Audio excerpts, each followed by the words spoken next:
এখানে আমার যে করম চা পাকছে, তাই মিঠু উড়ে এসে বসছে খাওয়ার জন্যে। হাই, মিঠু করম চা খেতে এসেছিল। করম চার কালার মিঠুর কালার ঠুটে রাখি। মিঠু এখনো করম চা ভাবে দেখেনি। যে সাইডে আরো পাকছে,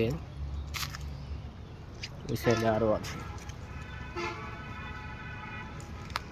এটা হচ্ছে মিষ্টি করম চা, এগুলা পাকছে, নিচে আছে এগুলা। এটা আমি খাবো, খাই অবশ্যই।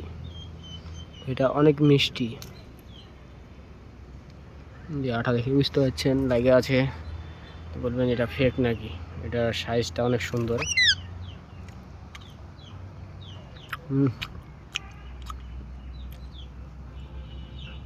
এটা ভিতরটা কেমন কালার, বিচি আছে 4-5টা। এটা অনেক টেস্টি।